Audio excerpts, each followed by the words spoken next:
Okay, this is the first session. The client is going to describe the way addiction has affected her family. Good evening. My name is Shawanda. Addiction has affected my family in many ways.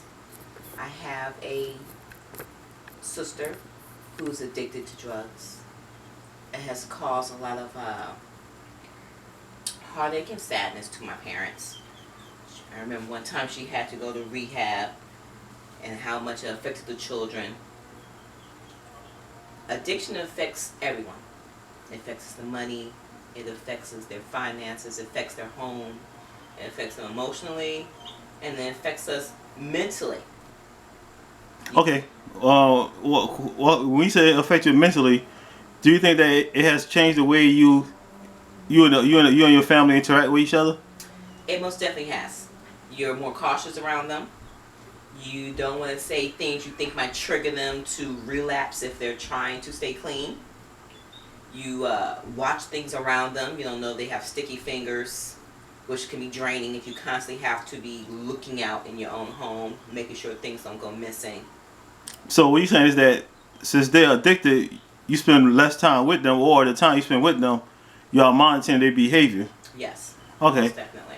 And how did addiction affected your parents, your relationship with your parents? The addiction affected my parents. It caused a lot of arguing. It caused a lot of finger pointing. It caused a lot of, maybe it was you, no, it was you, no, it was you, no, maybe it was you. So that's how much it has affected. Do you think that, from your experience, that when parents are dealing with either with kids with addiction or either one of them has addiction, does it affect the relationship that might lead to divorce or separation? Does. It does. I definitely believe that it does put a strain on the family. It does cause a divide, especially if they're not on the same page of things. It definitely can. I have seen the separation. And then once the separation starts, then other things get into it, which causes the divorce. Okay, so you're saying that addiction put a strain on relationships. Yes, definitely. Either it's a parent or either it's the child. Yes. Either sometimes some situation. Even work. Okay. Even work, definitely. And some parents, they might be protective of their child. Do you think that may cause the friction because they feel that maybe they are, I would say, let the child down or not a good parent? Definitely. You definitely feel you definitely feel guilty.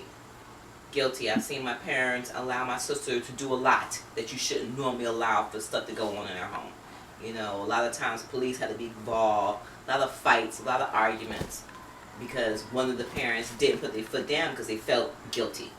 They felt guilty that it might have been their fault. They felt guilty that maybe they could have done more, or maybe they did too much. So definitely causes friction and causes. And then at the time frame, I had other siblings at the house, so that causes a downward trickle. Because now. But people say that, but then I wonder, does each individual look at each situation differently? Okay, look at it this way. Okay, one child may look at the other child getting away with something, then the other child may say, well, I don't want to be that way, and become the opposite of the other child. I want to do better than them. Because sometimes people think that, okay, we all are, like I would say, are affected by other people. Because you could, okay, let's like put it that way. You could be around friends who are corrupt, but that means you corrupt. Right. You just hang around them because you like hanging around them. But you may choose a different lifestyle. Now, the only part that what happens is that if you hang with them, they do a crime, you get to deal with the crime. That's absolutely true. Yes. So it may not be that the fact that sometimes you have to give the kids credit that they could be stronger than what you think. In every situation, you're gonna have somebody who's gonna be weak. And addiction is like something that's like a disease that people can't control themselves. So it's like, well, people say that there's something missing. There's something missing in their life, but what they're trying to do is trying to use something else to avoid dealing with the problem they wanted. Because look, if a person is lazy and they can use drugs, so they won't have to do work. But then sometimes you have other people, like I have friends who they were addicted, but they went to work. Now you would never know, but they will still do their drugs. Functioning addicts. Yeah, functioning addict. And do you think that the parents sometimes may be too hard on themselves? I think everybody can be too hard on themselves. I think everybody can blame themselves more than they need to blame, especially when it comes to dealing with an adult addict. Yeah. Especially when it comes to doing adult attitude. A lot of people put more blame on themselves than they should. A lot of people don't put enough blame on the addict themselves. Yeah, because you can't say nobody who don't want to say themselves. That's why I tell people all the time. You know, somebody, you can give people directions. You can help them out. Sometimes you help them out too. Sometimes I always see it's good to let a person fall, and then let them see the example themselves. Because instead you always like taking up or covering up for them. You know, I don't want to make sure they all right. Like you have some parents who the kids addicted, they pay rent for them, buy them groceries, let them out in the streets. If that's the lifestyle they choose, I mean, you can't really say nobody who want to say themselves. And then maybe they get to that point where they reach rock bottom, then eventually they'll change their habits. Right, definitely. Hey, that's it for the first session.